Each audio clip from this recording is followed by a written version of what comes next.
Pakistan chief minister थे तो उस जगह पर 500 साल तक मुसलमान नमाजें पढ़े। कांग्रेस के जीवी पंत मुख्यमंत्री थे, रात के अंधेरे में उसमें मूर्तियां रख दी गई। मेरी मस्जिद थी, है और रहेगी। उन्होंने मूर्तियां नहीं निकाले। और फिर वहां पे कलेक्टर थे जिनका नाम था नायर। नायर साहब मस्जिद बंद करा के वहां पर पूजा शुरू कर दिए।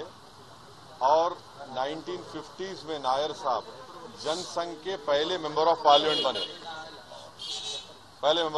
बने। फिर 1986 में लॉक्स खोले गए, बगैर मुसलमानों को सुने। बूटा सिंह शिलान्यास कर दिए। 6 दिसंबर 1992 को सुप्रीम कोर्ट को ये वादा करके बीजेपी संघ परिवार बाबरी मस्जिद को डिमोलिश कर दिए, शहीद कर दिए। और बीजेपी के पास ये मुद्दा कब आया आपको मालूम? आप लोग मालूम बीजेपी कब उठाई? 1989 में पालनपुर में बीजेपी रेजोल्यूशन पास करी। विश्व हिंदू परिषद जब फॉर्म हुई, जब तो राम मंदिर नहीं था। महात्मा गांधी बोले क्या? महात्मा गांधी इस बारे में बोले, उन्होंने तो बहुत बड़े, उन्होंने तो हे राम बोल के मारने वाला गोली मारा उनको, गोडसे, उनके जबान से ही तो निकला था। वो बोले क्या? नहीं बोले। तो ये पूरा एक सिस्टमैटिक तरीके से भारत के मुसलमानों से ये बाबरी मस्जिद को छीन लिया गया।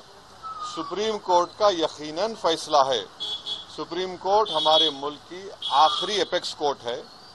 टाइटल सूट था, तो टाइटल सूट में सुप्रीम कोर्ट ने ये कह दिया कि फेथ की बुनियाद पर हम ये जगह मुसलमानों को नहीं दे सकते। सुप्रीम कोर्ट ये भी कह दिया कि वहां पर मंदिर को तोड़कर मस्जिद नहीं बनाई गई। ये सुप्रीम कोर्ट ने कहा उस जजमेंट में। और मैंने सुप्रीम कोर्ट के जजमेंट आने के बाद ये रिएक्शन आपको मीडिया को दिया था कि एक सुप्रीम कोर्ट के रिटायर्ड चीफ जस्टिस थे, उनका नाम जस्टिस JS वर्मा नाम था। उन्होंने सुप्रीम कोर्ट के बारे में कहा था कि supreme court is supreme but not infallible. ये उन्होंने कहा था, मैं फिर से कह रहा हूं। और मैंने उस वक्त ये कहा था कि ये जजमेंट आने के बाद ऐसे कई मुद्दे खुल जाएंगे, जिसको अंग्रेजी में बोलते हैं Pandora box will be open. और आज आप देख रहे हैं कि हर जगह पर संघ परिवार जाकर ये बोलता है कि नहीं, यहां पर मस्जिद नहीं थी। ये मेरा मानना है, ये मेरा बोलना है, हम ये बोल रहे हैं। अगर जीबी पंत मूर्तियां हटा देते तो क्या आज ये दिन देखना पड़ता हमारे को? अगर 1986 में ताले नहीं खोले जाते तो क्या आज ये दिन आता? क्या अगर 6 दिसंबर को बाबरी मस्जिद डेमोलिशन नहीं होता तो क्या ये दिन देखना पड़ता? ये सवाल है हमारे, इसका जवाब कोई दे ही नहीं रहा है। और फिर ऊपर से जो अपने आप को सेक्युलर बोलते हैं, वो बोल रहे हैं कि दिल्ली का मुख्यमंत्री और जो अलायंस में है, हम हर ट्यूसडे को सूरजकंड पाठ और हनुमान चालीसा स्कूल में, गवर्नमेंट स्कूल में पढ़ाएंगे। गवर्नमेंट स्कूल का कोई रिलीजन होता है क्या? अभी तो सबका झगड़ा चल रहा है।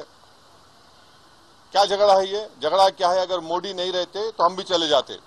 हम उन सब से पूछ रहे कि बताओ, ये जो मैं बातें कर रहा हूं, 3 इंपॉर्टेंट इंसिडेंट्स बोल रहा हूं। जीबी पंत जब चीफ मिनिस्टर थे 1986, 6 दिसंबर 1992, इस पर क्या बोलना है आप लोगों का? बोलो। कोई नहीं बोलता।